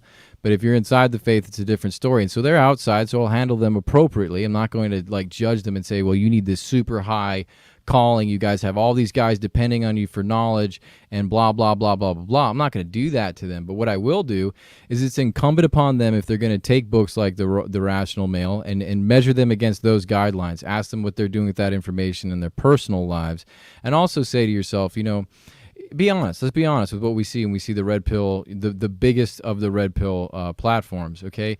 They are doing those types of interviews. The types of entertainment that they're providing are starting to kind of reach that point where they're emulating each other. And it's incumbent upon them, just like it's incumbent upon any discipline in the world, guitars, house building, philosophy, being a doctor, is to pioneer and push forward, to progress. They had that the guy who's in charge of valuetainment. He brought up a great point. He's like, the length of a podcast or a YouTube channel is like 10 years, I think. And if you're unable to adapt and progress and start receiving, like my criticism, I'm like the tiniest peanut gallery saying this. They're living awash in people validating them in their echo chamber. So I think they do need to hear this so that they can progress and move past that 10-year mark. I mean, he brought up Joe Rogan. The reason why Joe Rogan has so much staying power is because he hasn't pigeonholed himself into one domain. I mean, he's able to talk across the board. His relationships are across the board. He's diversified to the effect that he's growing, and that progress is what people like. They like to see somebody progress. No one likes to see somebody sit there and be stagnant, stale. putrid. I can't believe he can have those same This is the exact problem conversations every day. that Christianity has as well. They have Absolutely. to progress. Yeah. 100%. Agree. 100%. Yeah, I agree. 100%. What I would say 100%. is they have no responsibility in their personal life. I would disagree. Do you have to have experience in order to teach? Or you just have to have the knowledge? Absolutely. I mean, the idea Think is about like, that. if you're going to be a good That teacher, it doesn't should hold be up. empirical. Well, the question is teaching. Like it's a verb, right? But it's also a verb attached to a product. So Socrates would never be remembered if any of his stuff didn't land. If you're going to teach, what vets you and qualifies you as a teacher is if your shit lands. If it doesn't land, then you're just like in the Bible, it says like a clanging cymbal. 100%. It's like you can be loud as hell and people will be like, man, just shut up. Because your I'm tired of students. hearing the dissonance. It's your students that validate it. Well, it's harmony. right. It's all these things. It's not even the students. I think the test of time will show. I mean, Aleister Crowley there's all kinds of cult followings that exist that prey on people's deficits because they need a loving father. So they look for a loving father. They found a cult leader who's super charismatic. So what really qualifies a good leader are other leaders. It's kind of like Elon Musk, what he did with the notes on Twitter. So now instead of having like a police going on, he has alternate parties that will come together and merge and talk about an issue. And then that will be whether it discredited or discredited based on the merits of opposing parties. So the duality is there to help judge, just like the Sadducee and the Pharisee, to help balance and reach a conclusion instead of one person based on their predisposition in their the creation of that person is not balanced enough to make a sound decision. So yeah, you can teach and be super successful, but over time, your peers, the people that are in the same space that maybe even have like different peer points of review. view. Yeah. Well, I'll disagree with that again because there's been those that weren't recognized by their peers that are held to such a standard today that they were actually so far ahead. Well, that's Nietzsche, and I don't say it's like confined to a generation. Like Nietzsche was a nobody when he died. No one even read his book. But like as a because humans are not just confined to a generation. Da Vinci, same thing. Really. Yeah. So I mean, time tell the peers of the generations to come, due to his genius and his foreshadow, they've qualified him. So And many of them were their students posthumously, right? Yeah. They really were. well, absolutely. Yeah. I'll 'Cause just it's say usually this. the I other think peers that are Aristotle picking up on the feminized the knowledge and church. then I'll just say bringing it that. to new But students. what I'm saying is, regardless of the personal life, if even if you're not experienced in something, you can offer tremendous wisdom and learning. I will absolutely use the example of Christ. Was he married? Could he speak profoundly on marriage and the family? because Enough. of his inexperience that I don't know disqualified if him. Mic profound drop. these were- Enough said, right? I mean, because in that context, you could say like when Jesus was talking about marriage, he said, "Hey, in the beginning, this is what it was. Divorce was never so, but because of your hardness of hearts." I just want to stimulate some thought around that. No, Yeah, no, I I love think that's it. a great. I think Please. that's a great like analogy or contrast point. Because we could discount somebody without really carrying that through. Well, look at Paul, right?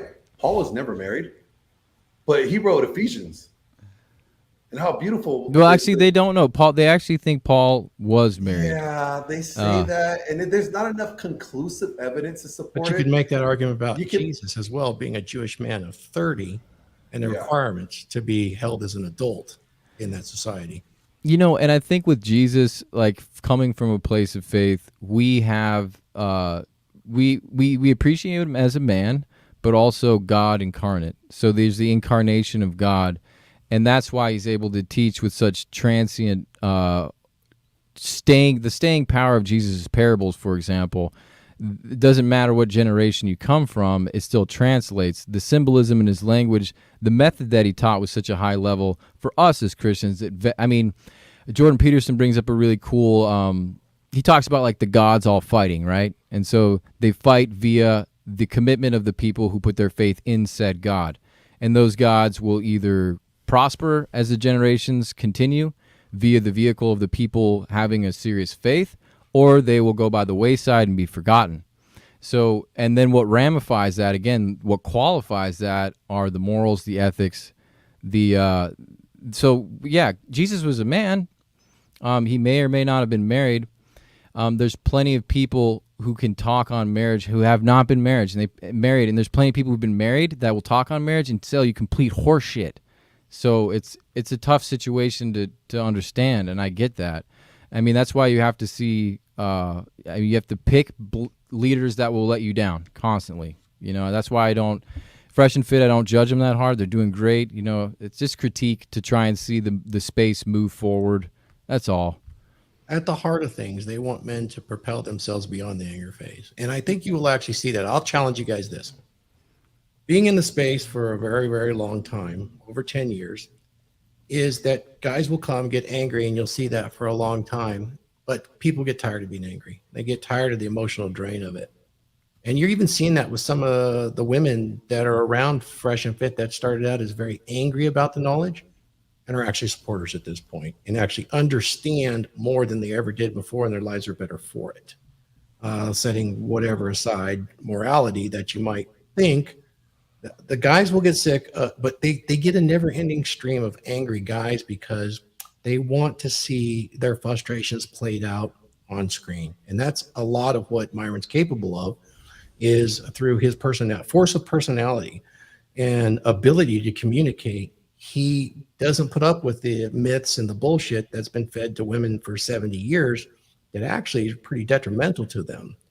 And they get angry over it, but eventually they'll come around. Now, new ones will fall in and replace it. Let's just see how many men on total will get benefit from something like a Fresh and Fit. The problem comes in all the imitators because they are so successful.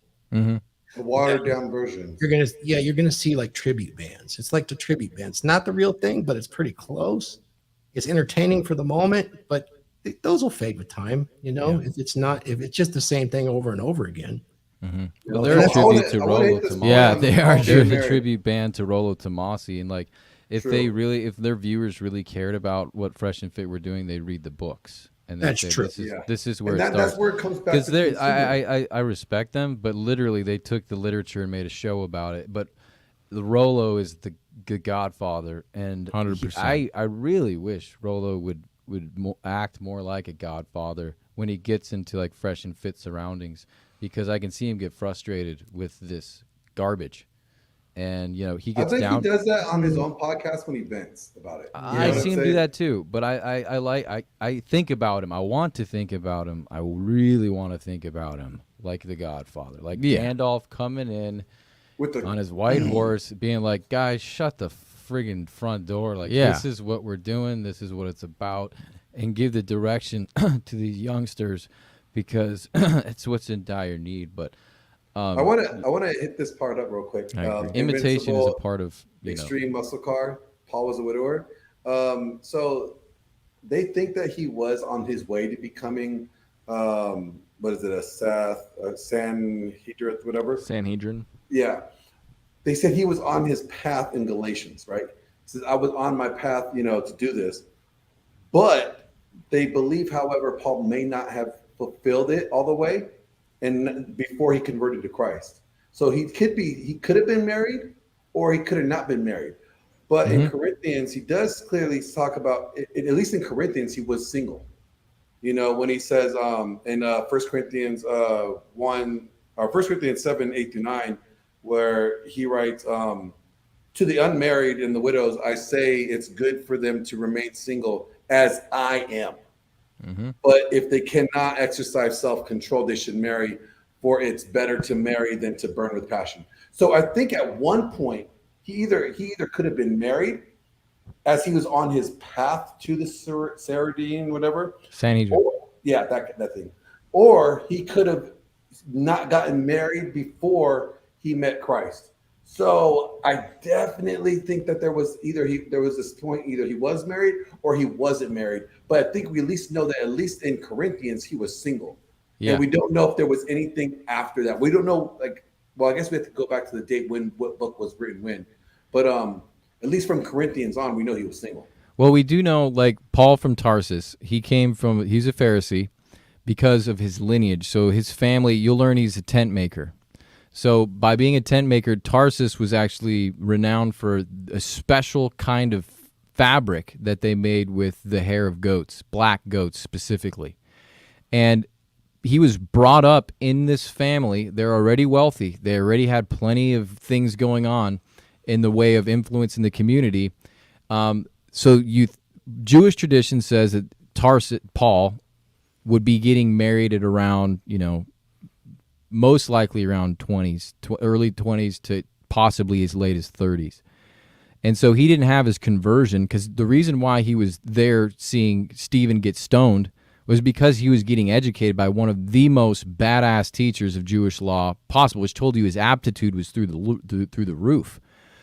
So at that point, you have to say, because his conversion story was so far down the line, they say it was like kind of mid-30s, that he was probably married. But the way that his conversion acted in his community meant that he was excommunicated, shunned, just like the Amish do. Yeah. So his wife would have had the opportunity to get a divorce now that crazy Paul's following Christ. Oh. And that would have absolutely been, he wasn't even known to his family, just so you know. So when he left the Jewish faith, because of how influential his family was, it was a serious stain on their, they wanted to make distance between them and Paul as much as they could. So he most likely lost his family, if he did have one, his wife. It was a thing of the past. Like, that's how hardcore. Like, hey, when but think Jesus, about how excited he was though when he got divorced, right? He's like, hey, it's better for y'all to be single like me. Yeah, right. He's like, because even if he did get back to something, it would be adultery. But you know what I thought was a cool thing, going back to the Fresh and Fit thing? It would be so cool, because I know they've had so many women on there, to pick up on some of the women they've had on the podcast before and be like, yo, has any of this changed your life? Like being on Fresh and Fit, did that open a door? Where are you at today? We know where you were yesterday. Have you changed? With a lot of returning ones. I talk to those guys. There actually is. There's probably a dozen of them like that. Absolutely. That's cool. And there's probably 2 to 5 of them employed by them right now. So yeah, I've noticed a lot of them. Icy's one of them. Yeah, Icy's one of them. And then Christina, I met them all. Yeah, I've been there. And I mean, good people too. I mean, it's real interesting. Hey guys, that's awesome. Can we wrap this up? I know we've been on it for an hour and a half, and me and Thor been on podcast now for 6 hours. Wow. I really, really appreciate you guys. Thank you for your respect for having a non-Christian. Yeah, we appreciate you coming and challenging us. I appreciate that. We love it. Dude, we need to meet up in Vegas. We need you guys to come out to Vegas. Right? We've talked about it. Sin City, brothers. Come to Sin City, and then just hey, with your that's brother. where we operate, baby. Yeah. Yeah. Me and Thor got this great hotel that we found low key. We'll give you guys the info. Like it's like the best place to stay. Me and Pearl stayed there when Pearl was out there. It's cool. Like it's And perfectly well thank you spot. for introducing us to Thor. Yeah. I really Man, enjoyed. I've been wanting to do this for a long Yeah. time because I think it would be a great conversation. Because Yeah. Thor is not so like he's not he actually respects the faith, but he doesn't like try to like force anything down anybody's throat. There's He no loves it. vitriol. No, it's like what do we call it? Like you're Ragnar Yeah. Lothbrok, and who am I? Athelstan, man. When I captured you, yeah. you were a slave. I remember that. respected your Athelstan is religion. the man, You bro. That's what I'm respected talking about. King Ragnar. Oh, and that reminds me, Rollo's a little bit like that. He is the reluctant king. Yeah. Yeah. Oh, Yeah, yeah. One of these That's days he's going to exactly- stand up and he's going to look at all Yeah. these little guys. Nailed it. No, who rules? Nailed I it. rule. You don't rule. You don't rule. You don't rule. I rule. Yeah. Yeah. No, that's so No, profound. I love that. I You want can't- to send that clip to him. Yeah, like the archetype was nailed finally. That was cool. And I would also like to say, I'm intensely interested to hear your testimony and the testimony that led you out of it as well. Not just like the Christian version of testimony, how you found your faith. But I mean, obviously, you're a man of great depth, and you've mentored a lot of people. We're young guys. We're just getting into this process of discipleship, mentorship, being accountable for others, and really the exercise of taking ourselves out of our own shoes and putting ourselves in somebody else's shoes. Because Joe and I never had problems with girls, never.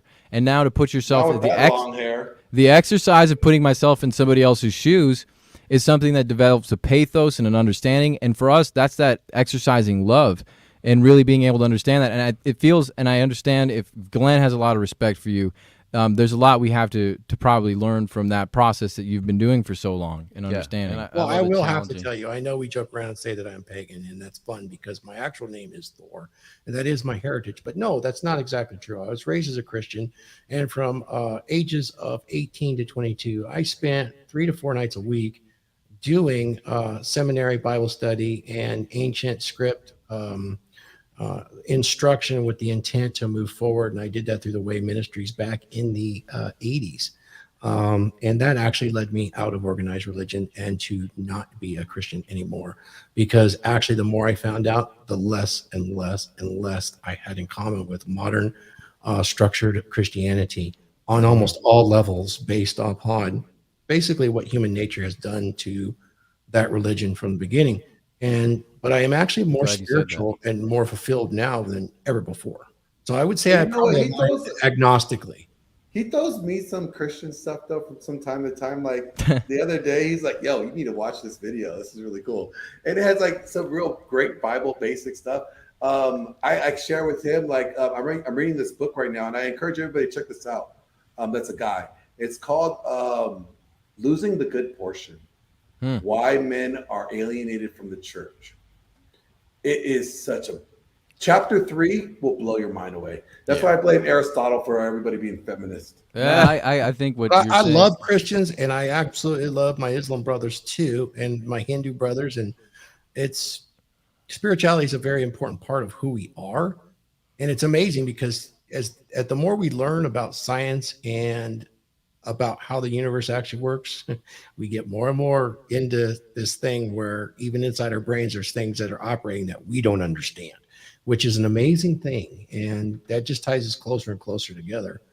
As I absolutely. consider myself an agnostic humanist, not a feminist, not a womanist, but a humanist.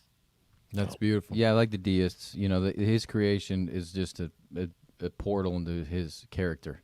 And science was always closely related, and I agree with you with Islam. And any man of discipline I can have a good conversation with because they've worked hard, they've sacrificed, and we share the same tools to get to our truth.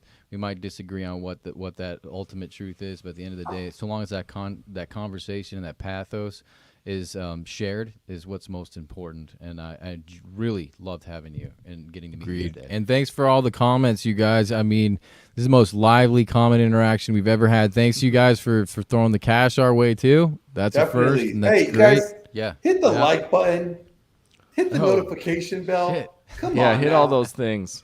Glenn. We never say Subscribe. tell our audience to do that. From the house of glorious gains, Yes. when we- when- guns, dude. when we- Yes. and come out we, to, guys, we still swing a meat hammer around. Yeah. Nice. That's Dude, what happens when you choke your chicken for 40 years. It turns into a Thor hammer. More like, Oh yeah, let's see, more like 50 years, Joe. 50 years. No, he's in a happy marriage. He doesn't. That's choke right. his I was yeah. None of We that. Yeah. when we hit It's squeeze the meat hammer. Okay? when we come to Vegas, Damn it, Jerry! I'm not getting milk. That's for Abba. Okay, we'll hit the gym when we go to Vegas. dude. Yeah, Yo, let's do my it. buddy Let's is get a some trainer footage. out there, so it's gonna be fun, dude.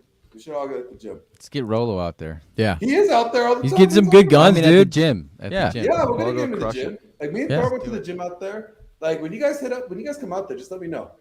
Sounds We'll make good, it man. happen. Sounds good. Much You guys love have a for great you. night and take a break from podcasting for a bit. Yeah, I'm gonna go take a walk, bro. That's what I'm gonna do. Shit. Yeah, get some of that air under those nut sacks, man. Yeah, get that blood out of the hemorrhoids. I know the size of mine, they never get air. You know? Always gotta tuck them, you know. Hey, I'm not gonna do my Access boy. Vegas joke on here, but just know there's a They're overrated, guys. Come on. Access Vegas joke. I got them clipped. It's all right. Nice. See you guys. Oh, All right, grandkids. guys. Hey, yo, hit me up. Give me a call, you guys. I'll hit you guys up in a little bit. Right Do on, it, Glenn. brothers. Peace.